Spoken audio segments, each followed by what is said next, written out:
It's Dark Side of the Ring. It was obviously last week, but they covered the Graham family breaking the cycle, that legacy. Did you see that episode? What did you think about the Grahams and then Dark Side of the Ring? Um, I'm liking it because I knew Eddie Graham, I knew Dr. Jerry and Mike, and the legacy that they have, and I thought they did a good job of covering it. But every time I watch something like that, I learn a lot of new things. So I didn't know what, and I don't think they got involved in why Eddie decided to kill himself. So overall, I mean, I thought it was good.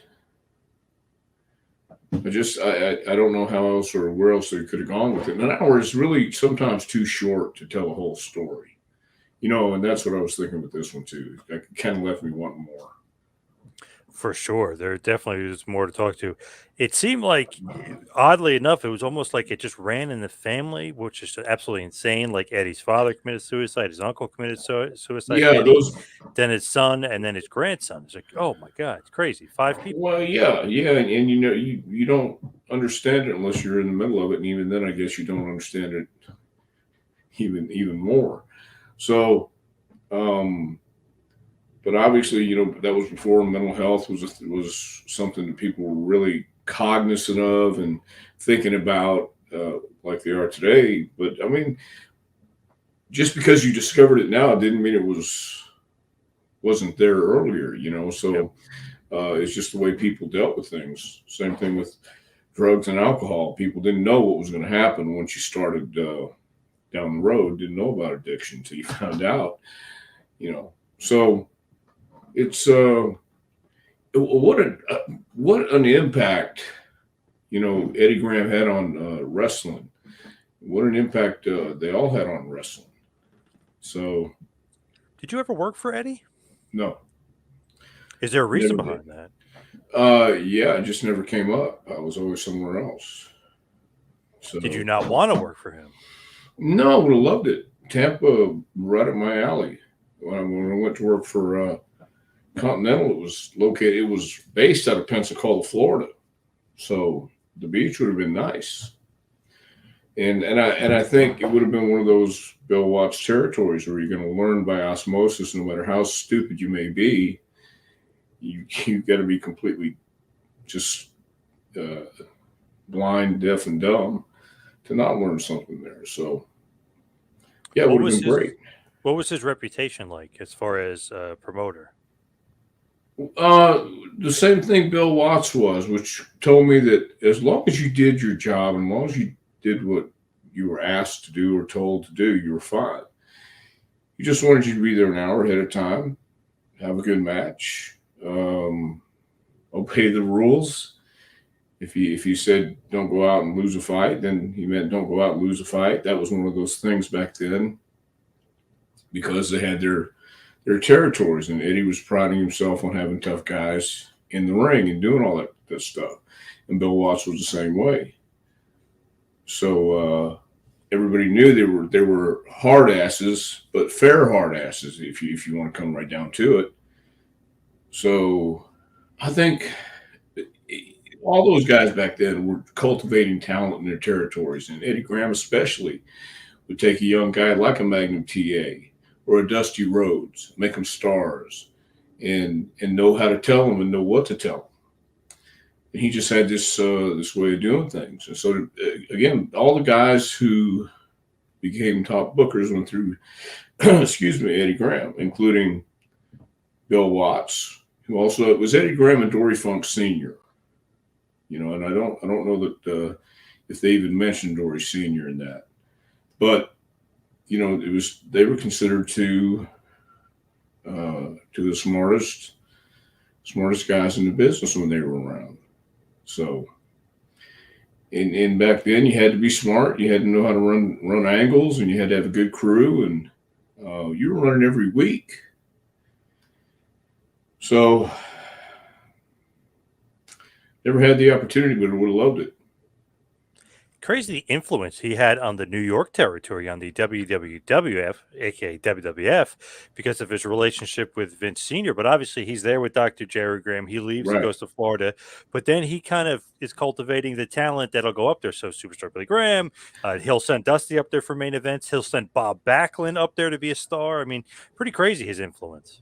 Right. Right. That was it was the Graham brothers versus Rocca and Perez that got the big riot in MSG, and it was, I think you had to be over 14 to go to wrestling for a while. Or what was the age? Was it 17? I thought it was, didn't they say 16 or 17 to get in for a while after that? Yeah, something like that. It was one of those things, and that was because those guys were outrageous, Heat but magnet. yeah, heat magnet, and they were smart, and Eddie was a smart guy. So uh, no doubt, why not groom guys in their territory and then send them up to New York to be stars? Just made sense. And of course, the other part of that documentary was obviously the rest of the family, but a big part is Mike Graham, who you actually got to wrestle for Mid South a few times. Yeah, yeah, I did, and so and Mike was always cool. Mike was always great. Um, Great worker. We had I thought we had good matches. So What about his mentality? Did you like him, like his attitude? Did you like him personally? I did actually, because he was all right. And when we got in the ring, it was one of those things that you just knew and you had chemistry with. So yeah, but I liked him personally. He was good.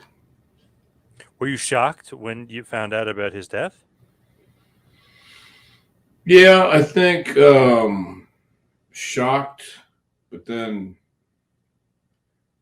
not surprised, I guess. And I don't know why. Don't even ask me why. But when you say shocked, because uh, anything like that, I think, well, things like that shock me, and this one shocked me. So, but he had, I don't know. See, I can't even say what he had because I don't know. I wasn't in his shoes. I don't know what he was thinking. And didn't he put on his dad's boots? Or was it his son's boots he put on before he died? Well, that's what they said, and maybe that's what happened. So, if that's the case, I don't know. Man, what it's just insane. If you just look at that family and that tragedy, his daughter, thank God, is doing okay, and the granddaughter. But my God, that just one after another, horrible. Like they said, breaking the cycle. Hopefully, the daughter breaks that cycle because that is just awful. Yeah, I met her not too long ago in Tampa, and she was very nice. It seems like she's um, having a good life. So I hope so too. I hope she, pardon me, continues to have a good life.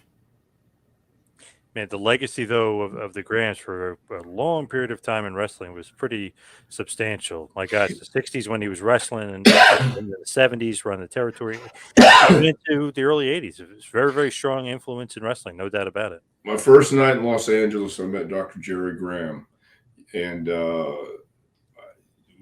I'd gone to the down the hallway and went in a room, and there he was sitting there, and I didn't know. I knew who it was, but I thought I should leave because no, come on in, sit down, and introduce myself, and I said, asked him where I came from, and told him I came from Paul Bosch. So then he started telling Paul Bosch stories and Houston stories, and so here was this mythological guy who would like cigars with $100 bills. Just can you imagine? But that's what he did. He must have Yeah. making some amount of money back then. Well, Wow. that's what I mean. Even back then, though, $100 was $100, but it was Yeah, yeah, even of more. course. Yeah, it's like wow. So that was part of the legend, and legacy, and then Eddie went on to be successful and one of the most intelligent promoters and bookers that everybody learned from and trusted. So it's a shame.